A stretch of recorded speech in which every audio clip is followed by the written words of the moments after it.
Mechanics का हमारा जो आज का टॉपिक है स्टेट एंड प्रूव ब्रिग्नन्स थ्योरम। जितने भी नाम वाले थ्योरम होते हैं उनकी स्टेटमेंट भी याद करनी होती है और उनका प्रूफ भी याद करना होता है। पहले स्टेटमेंट को आपने समझना है, उसके बाद प्रूफ को आपने समझना है। तो इम्तहानी नुक्ता नजर से बड़ा अहम है। बीएससी लेवल का जो कोर्स है उसमें ऑलमोस्ट तमाम यूनिवर्सिटी के कोर्स के अंदर ये शामिल है और ये अक्सर पूछा जाता है। तो चलिए इसकी स्टेटमेंट की तरफ चलते हैं। The movement of force about A point of resultant force, movement of force about a point of resultant force of a system of concurrent forces is equal to sum of the moments of forces of all the forces about the same point। इस statement को समझने से पहले आपको जो मैंने box किया हुआ है मोमेंट ऑफ फोर्स, इसको समझना पड़ेगा। ये मोमेंट ऑफ फोर्स क्या है? तो बच्चों मोमेंट ऑफ फोर्स जो है वो इस तरह से है,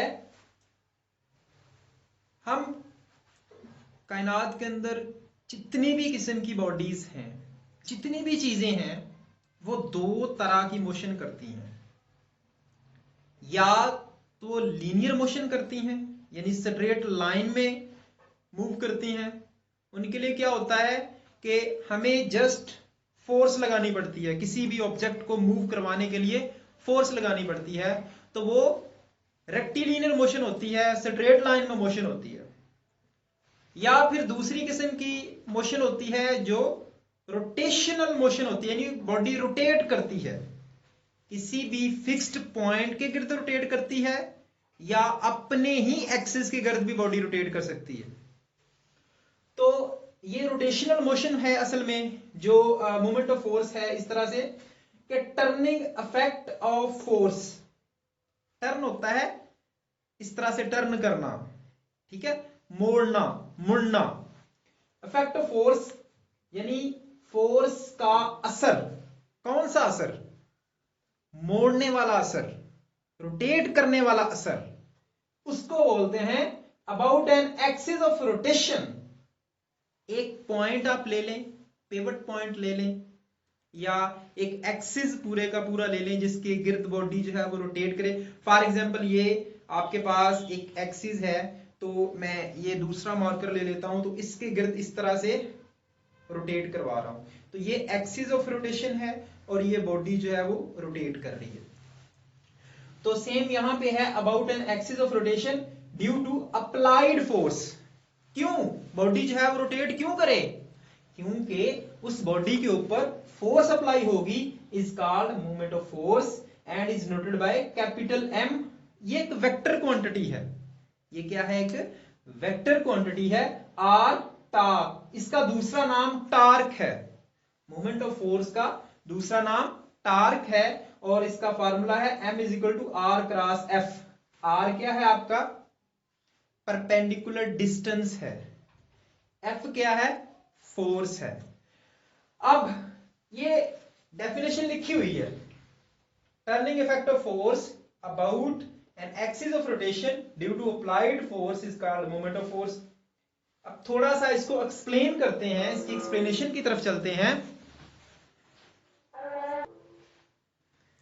तो हम बात कर रहे थे मूवमेंट ऑफ फोर्स की। अब जरा एग्जांपल को देखें। आपने ये स्पैनर तो हर किसी ने यूज किया होगा। हम इसे अमूमन ना कोई नट खोलने या उसको जो है वो मूव करवाने के लिए यूज करते हैं। अब ये स्पैनर है, इसे रेंच भी बोलते हैं। ये स्पैनर है, ये नट है जिसको हमने खोलना है या इसे बंद करना है। तो फोर्स जो है वो बेटा दो किस्म की लग सकती है। या तो ऊपर से नीचे की तरफ हम फोर्स लगा सकते हैं या नीचे से ऊपर की तरफ फोर्स लगा सकते हैं, ठीक है। अब ये वाला जो पॉइंट है ये असल में एक्सिस ऑफ रोटेशन है, यानी ये एक ऐसा एक्सिस है जिसके गिर्द वो जो नट है वो मूव कर रहा है। इसे पिवट पॉइंट भी बोलते हैं। तो इस पिवट पॉइंट से जहां पर हमने फोर्स लगा रहे हैं, point of application of force, pivot point से point of application of force के दरमियान जो डिस्टेंस होता है उसे बोलते हैं आर या डी। इसे डी भी बोलते हैं या इसे आर बोलते हैं, ठीक है। ये परपेंडिकुलर डिस्टेंस होता है। तो ये फोर्स है और ये डिस्टेंस है, दोनों का क्रॉस प्रोडक्ट जो है वो मोमेंट बनाता है। यही चीज लिखी हुई है, turning effect of force about an axis of rotation. ये एक्सिस ऑफ रोटेशन है, ठीक है। नट जो है असल में उसी के गिर्द हम फोर्स लगा रहे हैं ना, तो वो क्या बना, axis of rotation due to applied force, force लगाने के वजह से, is called moment of force and is denoted by M या टा। अब इसकी दूसरी एग्जांपल ले लें। दरवाजा सबके घरों में लगा हुआ है, सिंगल डोर जो होता है ना, डबल डोर नहीं, सिंगल डोर जो दरवाजा होता है ना, उसकी हम बात करते हैं। अब देखें, ये आपकी दीवार है या वो जो लकड़ी की बनी या लोहे की बनी हुई, जिसे चिंगाट बोलते हैं, ठीक है, पंजाबी में। तो उसके साथ जो है वो दरवाजा एक साइड से कनेक्टेड होता है, ठीक है। अब एक साइड से कनेक्टेड है दरवाजा, अब ये वाला फर्ज करें कि उस ये एक्सिस है, ये है एक्सिस ऑफ रोटेशन, ठीक है। जो दीवार है वो एक्सिस ऑफ रोटेशन है, क्योंकि उसके इर्द गिर्द जो है वो दरवाजा जो है वो मूव करता है। तो ये आपका हुक है, हैंडल दरवाजे का। अब जरा सोचें कि क्या ऐसा हो सकता है कि ये जो हुक है या हैंडल है ये दरवाजे के दरमियान में लगा हो? अगर दरमियान में लगा हो तो क्या दरवाजा आसानी से खुल जाएगा? नहीं, हमें फोर्स ज्यादा लगानी पड़ेगी दरवाजे को खोलने के लिए। इसलिए ये जो हैंडल है ये दरवाजे के जो है वो एक साइड पे लगा होता है। तो इस हैंडल से फर्ज करें ये पॉइंट है एक, इस एक्सिस के ऊपर जो दीवार है उसके ऊपर पॉइंट है। अगर ये पॉइंट, इसे पिवट पॉइंट बोलते हैं। पिवट पॉइंट से उस हैंडल का जो डिस्टेंस है वो है परपेंडिकुलर डिस्टेंस, उसे बोलते हैं आर या डी। अब परपेंडिकुलर डिस्टेंस और जो हम फोर्स लगा रहे हैं, ठीक है, दो चीजें बन गई ना, एक परपेंडिकुलर डिस्टेंस और एक फोर्स। इन दोनों का जो क्रॉस प्रोडक्ट होगा वो हमारे पास मोमेंट आएगा। आई होप आपको मोमेंट का समझ आ गया होगा कि सिंपल है, turning effect of force about an axis of rotation due to applied force is called moment of force, या इसे टार्क बोलते हैं। नाउ कंसीडर, अब उसके बाद देखें स्टेटमेंट में आते हैं, moment of force. Moment of force समझ आ गया। About A point of resultant force. बेटा रिजल्टेंट फोर्स मैं आपको जो प्रीवियस लेक्चर्स हैं उनमें बता चुका हूं कि एक से ज्यादा जब फोर्सेस अप्लाई होती है ना किसी जिस्म के ऊपर, किसी बॉडी के ऊपर, तो उन फोर्सेस का सम कर लिया जाए तो हमारे पास एक रिजल्ट बनता है जिसे रिजल्टेंट फोर्सेस कहते हैं। Point of resultant force of a system of concurrent forces. अब सिस्टम ऑफ कंकरेंट फोर्सेस क्या है?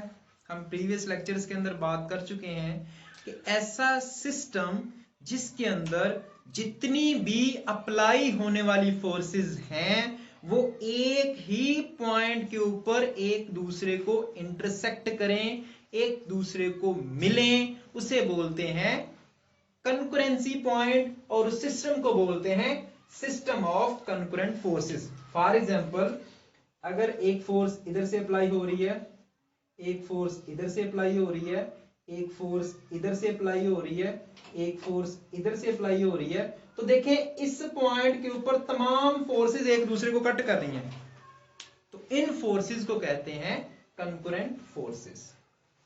बात हुई moment of force about a resultant force of a system of concurrent forces is equal to, किसके बराबर होगा? Sum of moments of forces of all the forces about the same point. क्या होगा कि हम जितनी भी जस्ट लाइक ये फोर्सेस हैं F1, F2, F3, F4, इन सब के लिहाज से कोई ना कोई मोमेंट निकलेगा।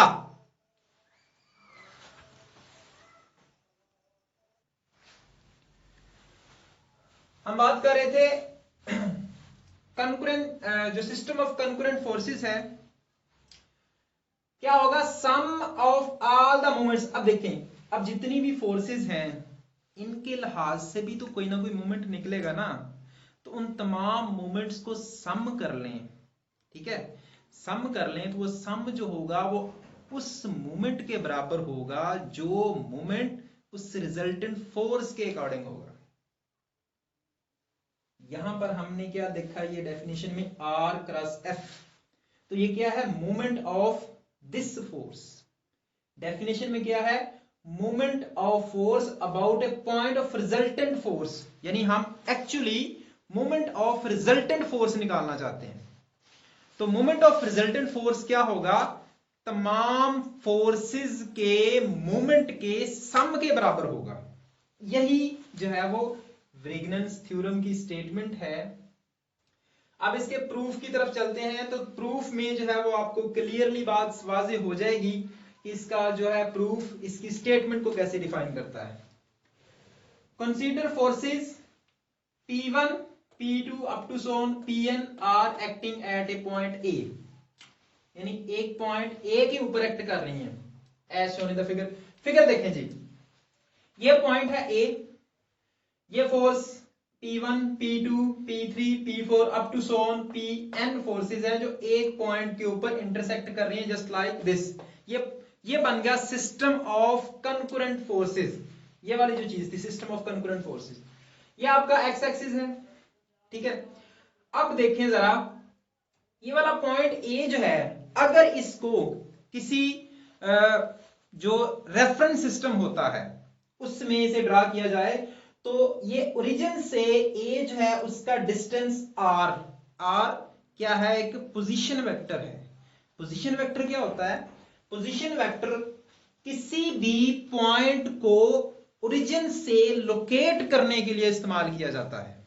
यानी पोजीशन से जो नाम से ही ज़ाहिर है, position vector is a vector which is used to locate any point in a reference system, in a plane, in a space, whatever you want. अच्छा, ये ओरिजिन से हमने पॉइंट को लोकेट किया तो हमारे पास एक आया पोजीशन वेक्टर r।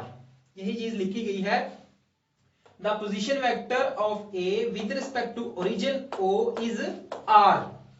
फिर the resultant r of these forces is written as. अब आपको याद होगा कि हमने पीछे एक थ्योरम एक पढ़ा था कि कंकरेंट सिस्टम के अंदर, जो सिस्टम ऑफ कंकरेंट फोर्सेस है, उसमें जितनी भी फोर्सेस होती हैं उन सब को सम किया जाए तो वो बराबर होगा रिजल्टेंट फोर्स के। यानी हमने पढ़ा था R is equal to summation PI। ये आपको याद हो कि मैंने आपको ये चीज करवाई थी, R is equal to summation PI। ये थ्योरम था कि तमाम फोर्सेस का सम करें तो वो रिजल्टेंट के बराबर होगा। यही चीज यहां पे है, P1 plus P2 plus P3 up to so on Pn किसके बराबर होगा, R के। R क्या है, रिजल्टेंट, ठीक है। अब दोनों तरफ हमने क्रॉस प्रोडक्ट लेना है R से, स्मॉल r से, ये वाला जो है स्मॉल r। बेटा ये जहन में रखिए, स्मॉल r और कैपिटल R दोनों में बहुत बड़ा डिफरेंस है। स्मॉल r क्या है, is a position vector, and capital R क्या है, इज अ रिजल्टेंट फोर्स। वो वेक्टर है और ये फोर्स है। तो हमने क्या किया, taking cross product with R on both sides, तो R cross R, R cross P1, R cross P2, R cross P3 up to so on R cross Pn। अब यहां पे गौर करें, ये क्या था, moment of this force R cross F implies that moment of force, और ये क्या होगा, R cross R, small r क्या है, position vector, mean perpendicular distance, and capital R क्या है, रिजल्टेंट फोर्स। ये फोर्स है, तो क्या बना, मोमेंट ऑफ रिजल्टेंट। ये क्या बना, moment of resultant, moment of resultant. अब R क्रॉस P1 क्या है, मोमेंट ऑफ P1, ये भी एक फोर्स है। R क्रॉस P2 क्या है? Moment of P2 up to so on moment of Pn। अब इनको थोड़ा सा हम लिख सकते हैं कि मोमेंट ऑफ R, जैसे यहां पे फोर्स था तो उसको किससे नोट किया गया? M से। यहां पे कैपिटल R भी तो फोर्स है जिसे रिजल्टेंट फोर्स कहते हैं। तो क्या बना? M is equal to M1 plus M2 plus M3 up to so on Mn, या M is equal to summation Mi। अब देखो M1 क्या था? Moment of force P1। M2 क्या है? Moment of force P2 up to so on. तमाम moments को sum करें, जितनी भी फोर्सेस हैं उस सिस्टम के अंदर, बराबर क्या होगा? Moment of resultant. किसके बराबर होगा? मोमेंट ऑफ आर, जिसे रिजल्टेंट बोलते हैं, मोमेंट ऑफ रिजल्टेंट। अच्छा जी, एक छोटा सा नोट है कि clockwise moment of force is taken as negative and anti clockwise moment of force is taken as positive. यानी आप इस तरह से समझ लें कि जो मोमेंट ऑफ फोर्स है, जाहिरी बात है टर्निंग इफेक्ट ऑफ फोर्स है, तो जो चीज है रोटेट हो सकती है, या तो क्लॉकवाइज रोटेट हो सकती है या एंटी क्लॉकवाइज रोटेट हो सकती है। तो जो मोमेंट ऑफ फोर्स होगा, जब कोई बॉडी क्लॉकवाइज रोटेट करेगी तो नेगेटिव होगा, जब कोई बॉडी एंटी क्लॉकवाइज रोटेट करेगी तो पॉजिटिव होगा। ये एमसीक्यूज के तौर पे आपने जहन में रखनी है बातें। अब आप देख लें कि जितनी भी फोर्सेस हैं उन सब के लिहाज से जो मोमेंट है उनको सम करें तो जो रिजल्टेंट है उसका मोमेंट है उसके बराबर आता है। यही हमारी डेफिनेशन थी, अब स्टेटमेंट थी। अब दोबारा गौर करें जरा। Moment of force about a point of resultant force, इसका मतलब ये है कि हम रिजल्टेंट फोर्स के लिहाज से मोमेंट फाइंड करना चाहते हैं।